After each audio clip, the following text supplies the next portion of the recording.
Okay, hi. We're going to be talking about section 2.1. Section 2.1, it's called functions. And we are going to be talking about functions. Look at the videos for the section, interval notation, net change, and difference quotient. Yeah, you guys should be able to see the interval notation and the net change and the difference quotient, but don't worry too much about them. I will discuss them when we get to that part. Let's go ahead and talk about a function. A function f is a rule that assigns to each element x in a set A exactly one element called f of x in a set B. Can you think of an example in real life where we use a function? Well, basically what we want is this. Think like this. I want to have something that it's almost like an input. And whatever the input is, I'm gonna input it. And then that will give me an output. But my input has to be unique. So for example, let's just say my input is a 1, and let's just say my output comes out with the 1 also. Let's just say my input is a 2, and my output is a 4, and my input is a 3, and my output is a 9, for example. This is what we call basically a function, okay? A function is, it assigns an element x in a set A. So this is an element x. We call this a set A. Exactly one element, exactly, no repeats, okay? They have to be unique. One element called f of x in a set B. This is what we call your f of x. And this is basically your set B. Okay, can we think of a function in real life? Well, you can think of different things. One of the things where we see functions is in finding the area of a circle.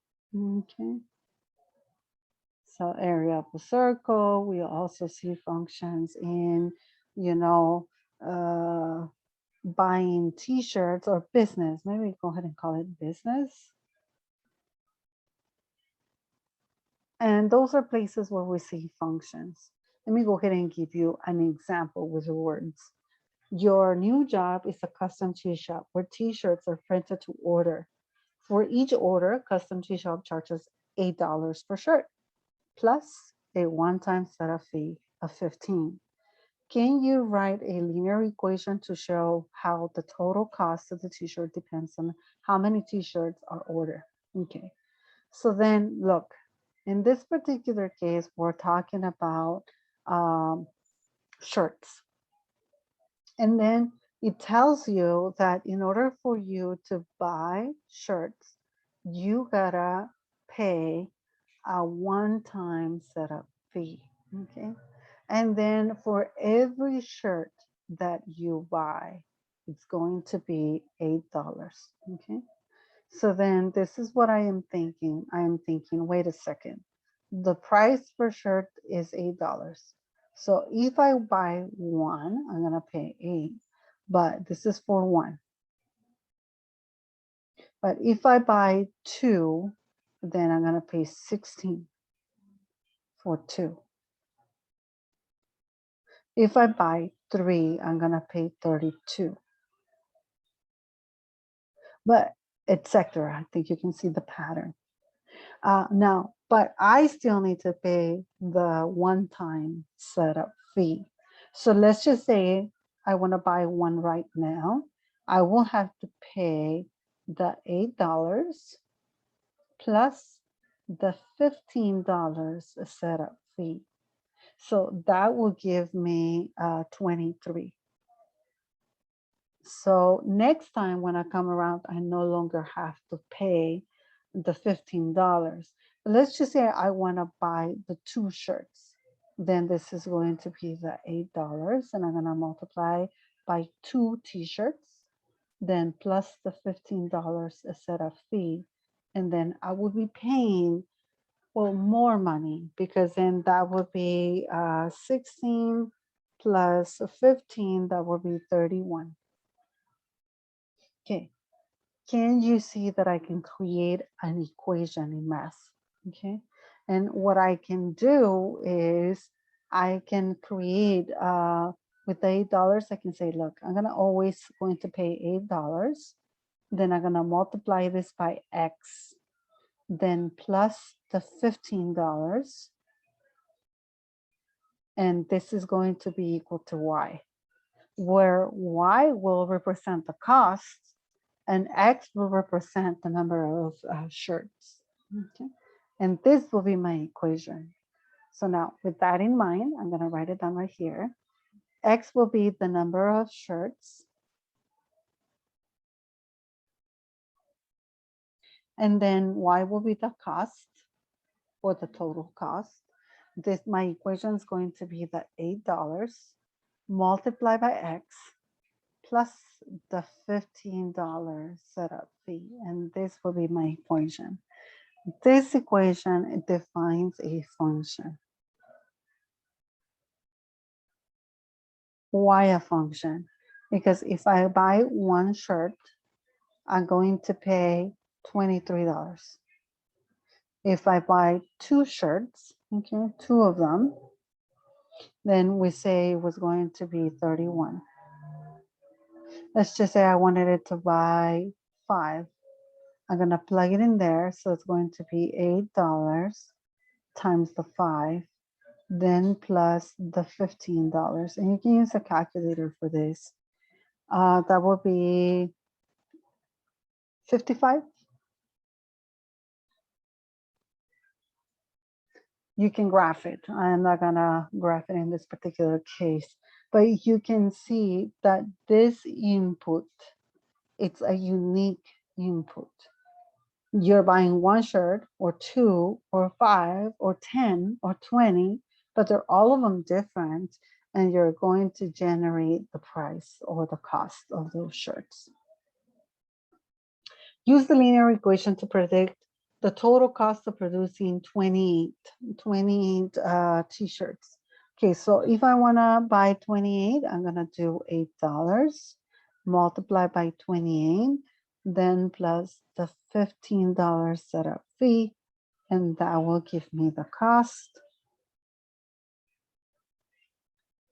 And I hope you guys get 239. And this will be the total cost of producing 28 t-shirts.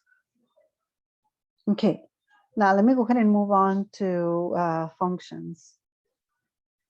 Function notation or equations, functions as equations. For example, y is equal to x squared minus 3x plus 2.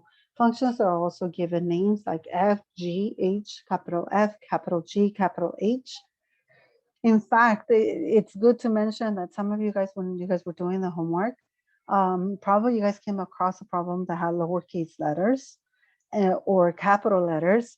And if you input the answer with a different notation, like if they were given to you as capital and you put them as lowercase, the computer will not take it. So you have to use whatever the notation is. Okay, so this is what they're saying. Look, this is the equation that we have. This is y is equal to x squared minus 3x plus 2. But I can change the y. Instead of using the y, I can use this notation to define function notation. So my y has changed to f of x. Or if I don't want f of x, I can use h of x. Or if I don't want to use h of x, I can change it to whatever I want. I can use h of r. And you can see that I will be changing my x's to r's, etc., etc. Okay, that's what we call function notation. F of x is a special notation. Red f of x that represents the value of the function at x. For example, f of 2. So let me go ahead and go over f of 2. F of 2 is here. So if they tell you to find f of 2, then basically they're saying, look, can you get rid of the x? And everywhere where you see an x, replace the x with the number 2. So now this will be 2 squared minus 3 times 2, then plus 2. And this work is what you see over here, which is equal to 0. So your input will be the 2, and then your output will be whatever the answer is. In this case, it will be 0. So this will be your input, and this will be your output. But you can do as many as you need to do, or as many as they ask you. Let me go ahead and move on to example 1. If I plug in g of -3, so I'm going to replace x with -3. So and this will be g of -3, it's equal to -4 times -3 plus 3. Then that will be equal to -12 plus 3, which is equal to -9. G of -3, it's equal to -9. Once again, the input is -3, the output is -9. Okay. Input is your x, -9 is your y. It's an order pair. Okay, example 2. Okay, so now they tell you go ahead and input a plus h. So everywhere where you see an x, you're going to get rid of the x and you're going to input the a plus h. So then this is going to be f of a plus h. This is going to be 5, a plus h plus 7. So then you can see that I replace my x with a plus h. I replace the x with a plus h. And this is 5a plus 5h plus 7 when I use the distributive property. So when you distribute here. Okay, example 3. Input the a plus h everywhere where you see an x. So this will be 3 a plus h squared minus 6 a plus h. Okay, I gotta do this one first. Okay, we're gonna do that exponent. This is 3a squared plus 2ah plus h squared. I'm going to distribute the -6, -6a, -6h. Distribute the 3. This will be 3a squared, 6ah, and plus 3h squared, minus 6a, minus 6h. There's no like terms. You cannot combine anything, so this will be your answer. Now, sometimes students kind of say, wait a second, what did you do with this part? This part, just in case you forgot, you have to FOIL it because a plus h squared, it's equal to a plus h times a plus h. And once you FOIL it out, you will get this answer that you see here. Let me go ahead and move on to example 4. Example 4 says, can you find f of 71 for f of x is equal to 46? Okay, so they're saying, can you find when x is equal to 71, can you find when the y is equal to 46? Okay, well, it's the same, yeah? So f of 71, it's equal to 46.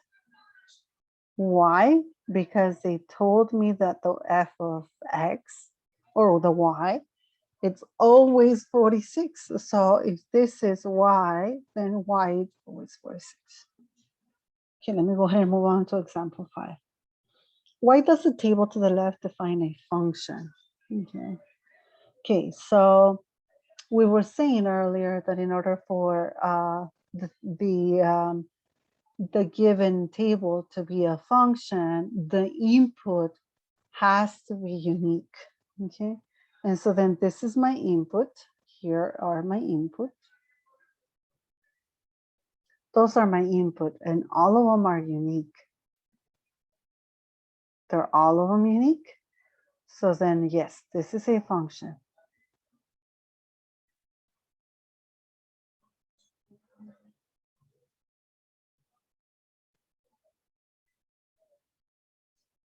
You can also say unique means they do not repeat. All of your x's do not repeat. What is the domain and the range? The domain is all your inputs.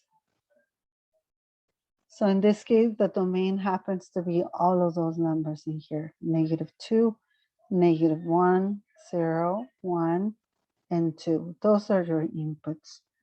What about the range? Well, the range are your outputs. These ones are your outputs. So then my outputs are 4, 1, 0, and that's it. We don't repeat them. And in the WebAssign or the homework, most of the time, what we want is we want them in order. So we usually put 0, then 1, and then 4. So we don't use this one. That's it. That's the range. Okay, can you find f of -1? So can you find f of -1?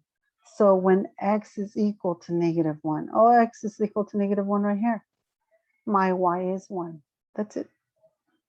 Can you find x, the value of x, where f of x is equal to 4? Oh, the y is 4. The y is equal to 4. Here's the y is 4. And I can see the input for x, yeah? X is equal to -2 or x is equal to 2. So I have two inputs for one y output. It's the same one. Okay. This is what we call the piecewise defined function. The piecewise defined function, we're not graphing it yet. I'm just going to tell you how to evaluate it. But it's basically separated into 3 different pieces. Sometimes it has 2, and sometimes it can be 3. Okay, let me give you just an example. So let's just say you had a graph, and let's just say this graph had some sort of a parabola. So let's just say you have a parabola that goes here with a little open circle, and then maybe you have a closed circle right here, and then you have a line, and then let's just say you have another open hole right here with a radical graph. If you see this graph has 3 pieces, okay? It has this piece, it has this piece, and then it has this other piece. These 3 pieces are basically what define the piecewise defined. That's why it's called the piecewise defined, because it's given to you into 3 different parts. It has actually 3 different equations. Okay. Now, this here will tell you the part where you can find that graph. So in this case, you can find this piece of the graph when x is less than 0. And you can find this piece of the graph when x is between 0 and 2. And then you can find the last piece of the graph when x is greater than 2. Okay. Let's go ahead and learn what this means here.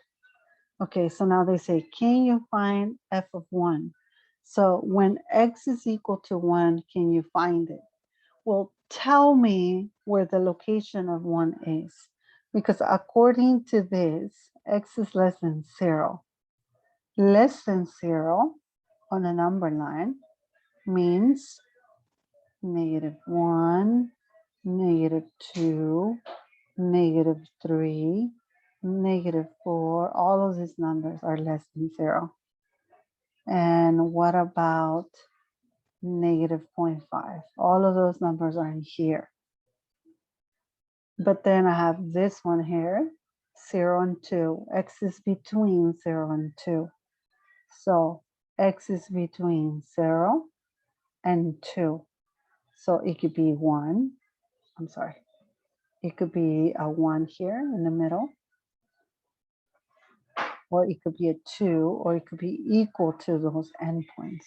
but it could also be a 1.5 or a 1.7 or a 1.9, and this could also be a 0.5. So anything in there, okay? Okay, this is 1. 1 happens to be in here, so I'm going to use that equation. So this will be 1 plus 1. I'm going to replace the x with 1, and so this is equal to 2.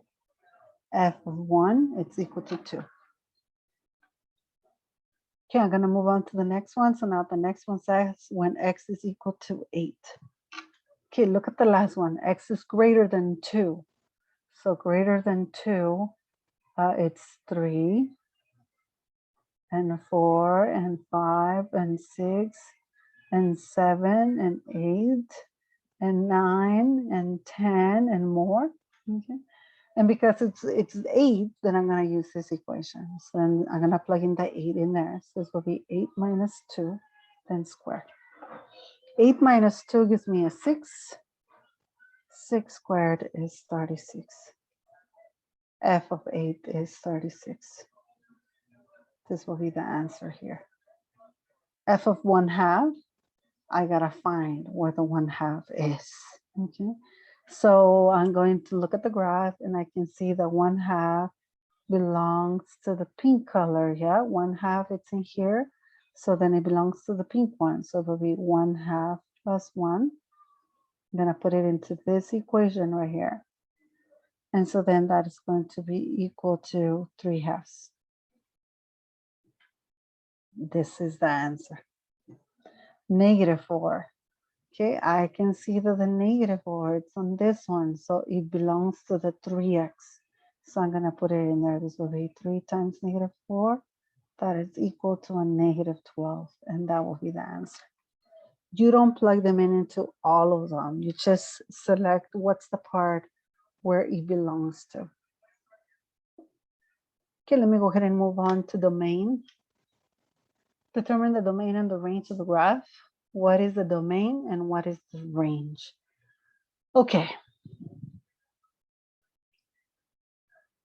Let me go ahead and start here with domain and range. But before I go into details, I think I need to talk about the notation. Okay, so let's go ahead and talk about interval notation.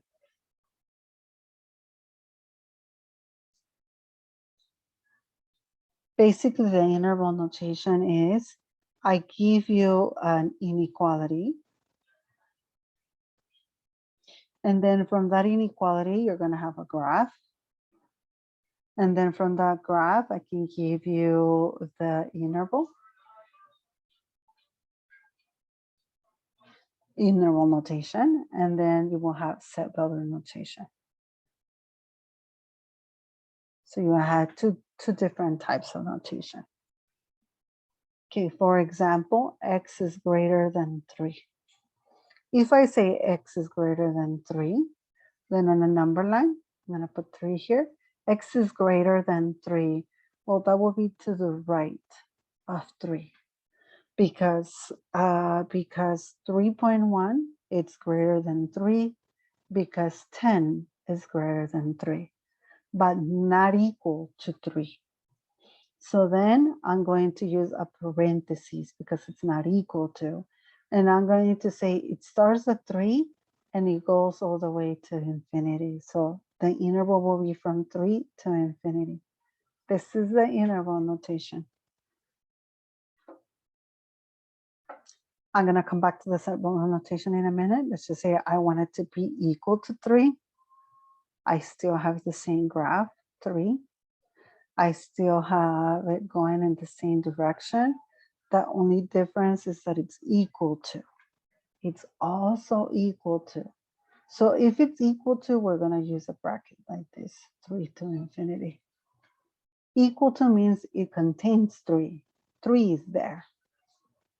The parentheses means 3 is not there, but 3.1 is there, or 3.001 is there.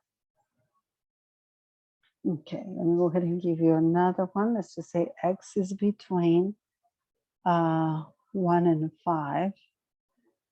equal to 1, but not equal to 5. Okay, so then I have a 1 here. This is a 1. And then I have a 5 here. And so x is between. Between means x is in here. It's any number in there. It could be a 1.1, or it could be a 1.5, or it could be a 1.75, or it can be a 4.9999. Okay, and then it says it's equal to 1. Because it's equal to, I'm going to put a bracket. But then it says not equal to 5. So I'm going to put a parenthesis here. And so that's going to be bracket 1 comma 5 parentheses. Okay, this is, let me go ahead and do x is less than 2, -2. So if it's less than -2, let's just say -2 is here. And so if it's less than, then it's going in this direction. This is -infinity. And so I'm starting at -infinity. Now I'm going to stop when I get to -2. And it's not equal to the -2. So both of them are parentheses. Another thing that you want to pay attention to is that the infinities are always parentheses. Okay, I think you understand what we're talking about here.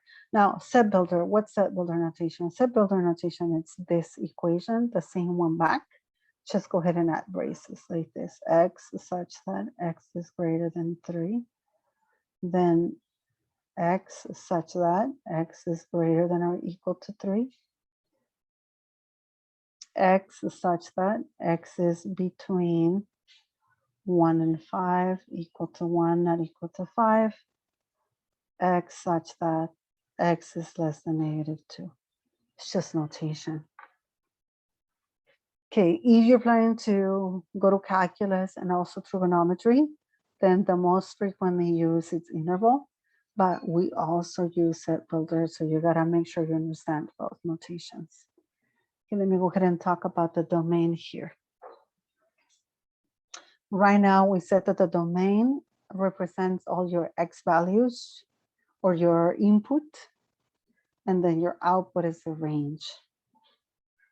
Okay, so x and f of x, or your input, and then you want to find the output. Okay, it's all discrete. This is called a discrete graph because it's not connected. So then I'm going to find the order pairs. This order pair here, it's -3 comma -4. This is -3, -4. This order pair here, it's -2 and 5. Then this order pair here, it's going to be 1 and -2. This order pair here, it's going to be 1 and 3. This order pair here, it's going to be 4 and 0. Okay, I can clearly see the input. That's my domain. -3, -2, 1, and 4. I can clearly see the output. Yeah, I can clearly see the output here. So this is in order: -4, -2, 0, 3, and 5. Now, is this a function? Well, in order for it to be a function, your x's have to be unique, or the input has to be unique. In this case, the input is not unique, so this one's not a function.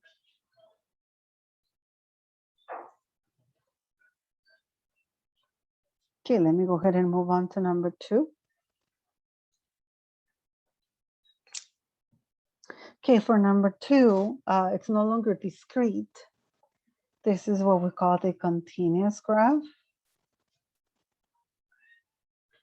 These two are continuous because they are connected. And so then the domain in this case, I gotta be able to find all of the order pairs all of these ordered pairs, which is impossible for me to find them. I can find some of them, but not all of them.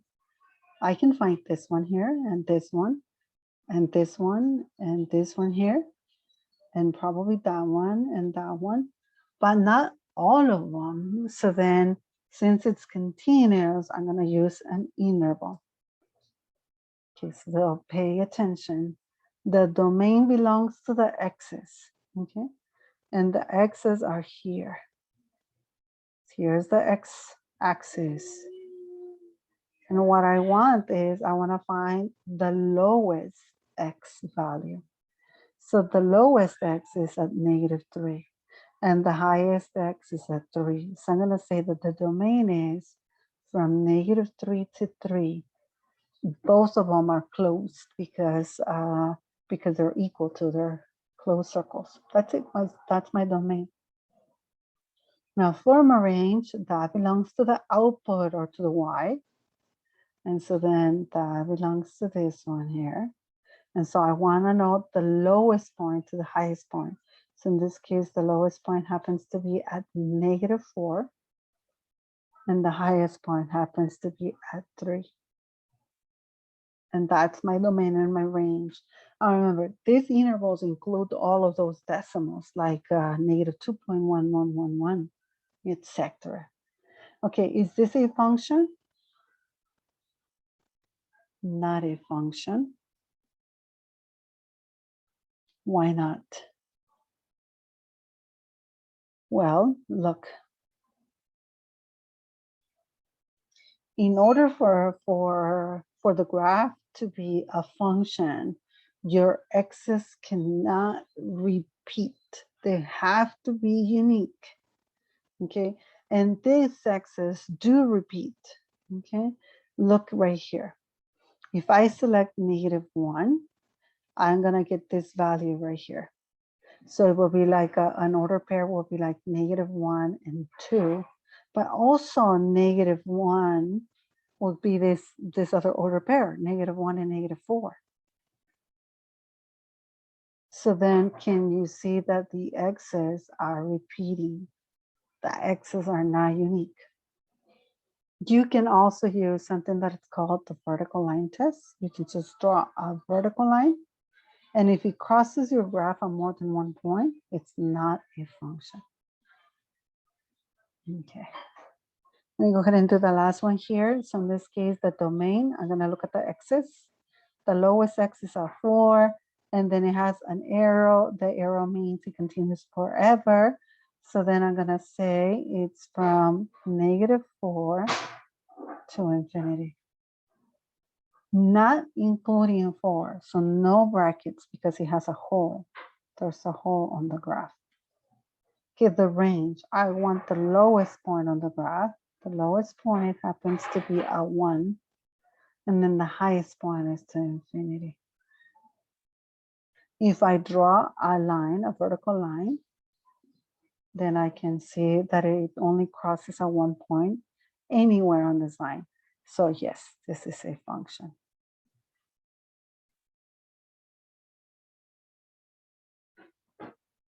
All right.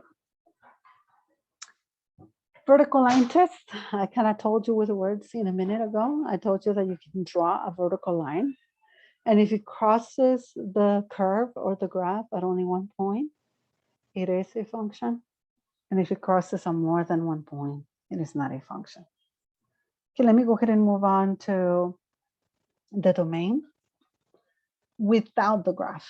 Okay, most of the time you are going to be working with problems like this, where it is not possible for you to be able to have a graph.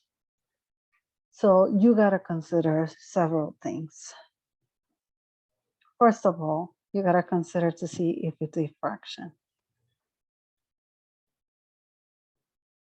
Now, domain. Some students also struggle with the word domain. What is the domain? Okay. And so hopefully this will be clear. What I want is, can you divide 6 by 2? 6 divided by 2 is going to be 3. And you might say, because 2 times 3 gives me 6. This is true. Or 12 divided by, let's just say by 3. This is equal to 4 because 3 times 4 gives me 12. This is true. Or you can say 40 divided by 8. You can see that this will be 5 because 8 times 5 or 5 times 8 is equal to 40. The problem is here. Okay, what about 7 divided by 0? If you say 0, is 0 times 0 equal to 7? That's not true. If you say 7, 0 times 7 is equal to 7, that's not true either. Okay, this is false. So then the domain doesn't work right here. The idea is what number will make it a 0 in the denominator. So if it's a fraction, your goal is going to be able to find that number that makes it a 0. Okay, so this is what I'm going to do. I'm going to get my denominator, 2x minus 5. I'm going to set it equal to 0, and I'm going to find that number. So add the 5, divide by 2,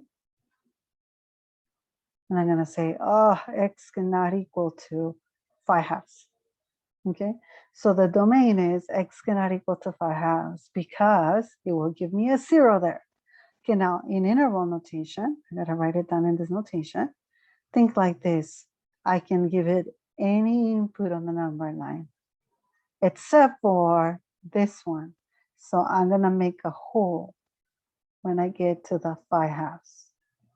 So I'm gonna write it down like this. It can be any number in here, negative infinity to 5 halves, union with 5 halves to infinity. So I'm excluding it by putting this parentheses. I'm excluding that 5 halves. This is the way you're going to do it whenever you have a fraction. Okay, let me go ahead and move on to the next one. The next one is a radical. Okay, so then the next one's a radical. And last time, or one time around, I remember when, we did the graphs for the radicals, and what we discovered is that your radical cannot have any negative numbers inside because they're not real numbers. So then every time you have a radical, you're going to get the expression inside, and you're going to say it has to be strictly greater than or equal to 0. Okay, and now you're going to solve for the variable. So then I'm going to add the t. And so then 2 greater than or equal to t. So then t is less than or equal to 2. If I graph it on a number line, here's 2. T is less than or equal to 2. Equal to 2 means bracket. So then my answer will be from negative infinity to 2, including the 2, because the inequality is equal to, and that will be my domain. This is your answer here for number 1 here. And this is your answer for number 2. Okay, let me go ahead and move on to the last one here. Okay, now the last one has a combination of a fraction and a radical. Not a good thing, yeah? So now it's a combination. Okay, so, but the good thing is that my radical happens to be in the denominator, not in the numerator, otherwise it would change, okay? So then the radicals in the denominator, so that's the good thing. I care about the denominator. The denominator cannot be equal to 0, but because this is a radical, I'm gonna get the expression inside, x plus 2, greater than, no equal to. Remember, right here we put equal to 0. Right here, no equal to, because it's in the denominator. Okay, subtract the 2. X is greater than negative 2 on the number line. Here's negative 2. X is greater than -2, not equal to, so you will use parentheses. So your answer is parentheses -2 to infinity. And this will be your answer. By the way, you always read it from the graph from left to right. So we start here and we stop right here. We start right here and we end over here. If you look at the last graph, we start here, we stop right here, we continue over here. Okay. Let's go ahead and move on to the net change. Okay, let me see how many more pages. I think one more. Great, let's go ahead and move on to the net change. Can you find the net change in the value of the function between the given inputs? Okay, so basically what's the net change? So think like this. I have a graph. Let's just say I have a line, okay? And let me put this line like this. And let's just say I want to measure some points. So I'm going to draw like a triangle. And I want to know the net change. This change right here. I want to know this change. So this will be y2 minus y1. That will be my change. But I can also see it as f of x of 2 and f of x of 1, you know. If I consider this point to be x1 and this other point to be x2, you know, doesn't really matter. One of them will be f of x2, the other one will be f of x1. My picture doesn't seem consistent, so I can probably change them. I can label that as f of x1, and then f of x2. I'm sorry, f of x1 will be this one, and this one will be the f of x2. It all depends on where it lands, but it will be okay. Okay, so the idea is just to be able to find this change, okay? So then this is the way we're going to do it. I'm going to do, this will be the second input. The biggest number goes first. So it will be f of 5 minus f of 3. Basically, your name change, this is always A, this is always B, so your name change is always f of B minus f of A. Well, we're talking about measuring basically the y value. Okay. So this is your f of B minus f of A. It's the way the book has been giving it to you. Okay, so then find it. So f of 5, I'm going to plug it in here. So this will be 4 minus 5 times 5 minus 4 minus 5 times 3.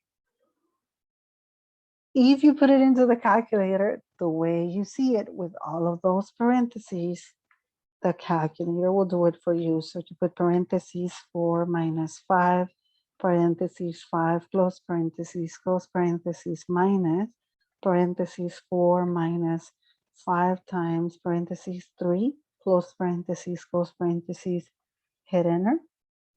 You should be able to get -10. So in this case, the net change is -10. That's how much is changing right there. That's, you know, the change. Okay, let me go ahead and move on to the difference quotient. The difference quotient now says, look, we want the same thing, okay? But now what I want is, I want that change to be measured in a little different way, okay? So it's still the same picture though. Let me go ahead and actually change it a little bit, but it's the same idea though.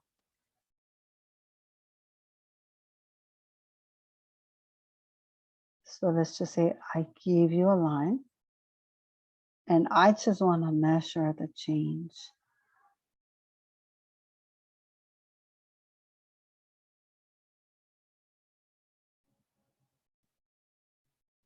So look at the graph right here. This is your x2.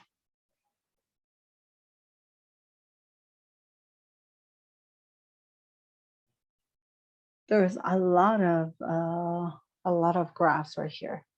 Okay, now I can do basically the change right here was f of x2 minus f of x1.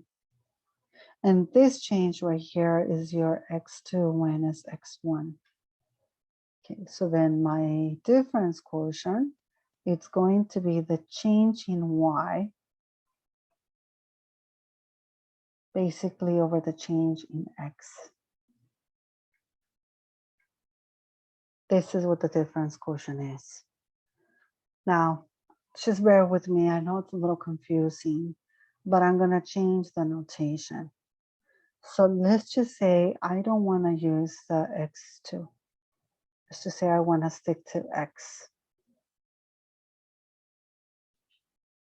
So I'm going to stick just to x. And then I'm going to call this x plus h. So it's the x, but then plus some distance farther away from h. So I'm going to call that x plus h. So now this one here, it's going to be f of x plus h. Now the distance here, it's going to be f of x plus h minus f of x over x plus h minus x, which in reality, this is just equal to h. I'm going to change my formula to f of x plus h minus f of x over h. And this awful formula, it's called the difference quotient. You gotta get used to seeing this formula because in calculus, you will use it a lot. Okay, this formula is what we call the difference quotient. Let me go ahead and give you an example on how to apply it. And then that will be it. Okay, so bear with me, one more example here. And then that will be it for us.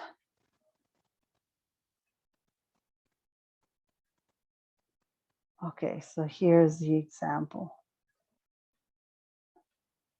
4 minus 5x. Okay, I need to put it into that formula. So I gotta find f of x plus h. So let me go ahead and find f of x plus h. Everywhere where I see an x, I'm gonna replace x with x plus h. I'm gonna distribute negative 5x, negative 5h. There's nothing to combine. F of x plus h is equal to 4 minus 5x minus 5h. Okay, I'm ready to plug it into the formula. This is f x plus h minus f of x over h. Okay, this part here, it's this one because it belongs to this one. So this is 4 minus 5x minus 5h. Then the formula has a minus f of x. F of x, I'm going to highlight it in blue. F of x is this one. So then I'm going to put it in parentheses. So 4 minus 5x. Everything over h. Okay, I'm going to keep the pink color. 4 minus 5x minus 5h. Then distribute the sign. This will be a negative and a positive. That will be a negative 4, a positive 5x. Everything over h. I'm going to combine the like terms. Well, the 4's cancel. The 5x cancel. And I'm left with negative 5h over h, which is equal to negative 5. The difference quotient is equal to negative 5. Does it have a meaning for us in real life? I hope you guys are thinking, yes. Have you guys ever gone to the mountains?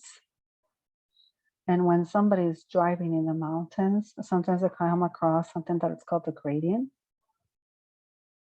or they see a symbol and it shows like a triangle, and it shows maybe 10%.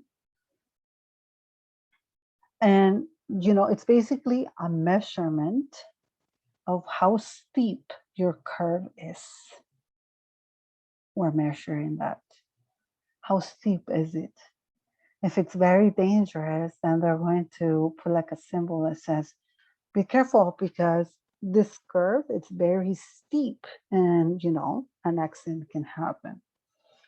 Basically, that's what the difference quotient is. If we're measuring the steepness or the rate of change of a curve at a certain point. Okay, so this is what we covered. We talked about functions.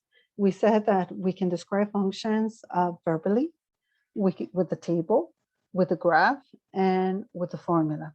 Here are other examples that you're welcome to read. For example, in the textbook, they have the formula of a circle, and that one describes an example of a function.